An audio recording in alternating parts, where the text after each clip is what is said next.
It's great to be on the committee, and it's an honor to serve with my colleagues on both sides of the aisle to address uh, these important issues for our country and continued prosperity. I am very proud to have worked on a bipartisan basis to expand trade opportunities by leveling the playing field and opening up new markets and access to new customers for manufacturers and producers in America through USMCA. So I want to thank the chairman for his leadership in that, and my colleagues for working together um, at the time with President Trump and his administration, and with Republican colleagues on the committee.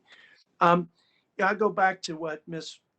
Forberg said, and she sounds like such a passionate advocate for this program. And I love people that are passionate about what they do. And I imagine people under her leadership get real help because oftentimes it's not about the program per se or the resources. It's about people who actually care. And she sounds like she cares. But I want to take her a quote that she said. She's talking about competition and the ability to be competitive stateside in the global marketplace. And she was talking about people who lost their job because uh, their operations were insolvent, and she said because they couldn't compete. I want us to focus. I hope we will focus on ways to be more competitive, so that we work on the front end of this issue to expand trade opportunities and create and preserve these great trade related jobs. That's why I hope that we will consider these programs that have typically been put together, like the GSP and the miscellaneous tariff bill.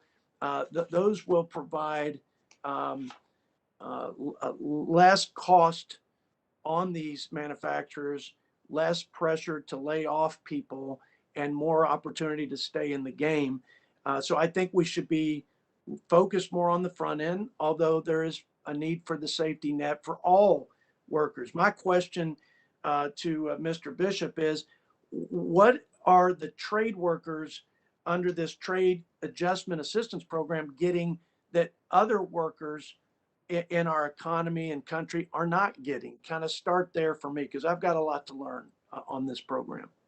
Yeah, well, actually, Ms. Forsberg talked about this a little bit earlier. There are two primary entitlements that TA workers get if they're part of a certified group, worker group. The first is they're entitled to extended unemployment benefits, essentially trade readjustment allowances, so they can get additional weeks on unemployment that other workers are not necessarily entitled to.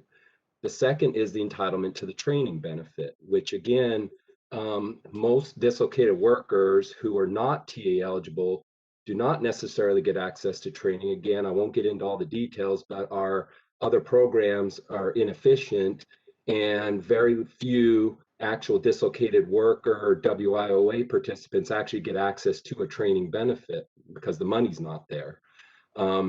And so the TAA participant does have an entitlement to training and access to extended training that other dislocated workers similarly situated do not typically get access to through other programs. So, So that Mr. would be the Bishop, two just real points. in the interest of time, because I've got a minute left, and Yes. I appreciate that. Um, so I'm interested in making sure there's not duplication of services, and I'm also interested not in not having a disparity of services, because we need safety nets that work, that are cost effective, not just for the stakeholder who is the beneficiary, but also the taxpayer. And you articulated that in your reform ideas. Last question, and you can take the remaining of my time, and I'll yield back. But um, give me the bottom line. Is this program working? I mean, the bottom line to the performance measures, is it doing what it was intended to do and performing as it was intended and serving taxpayers, those who are benefiting in the entire trade economy? I think it's a mixed answer. I think for some it works, for others it's not. overall for the taxpayers, I think we can do much better and run a much more efficient program and still get the benefits to society by having more skilled train and less unemployment. Great. Thank you. Thank God you. bless, and thank you, Mr. Chairman. No,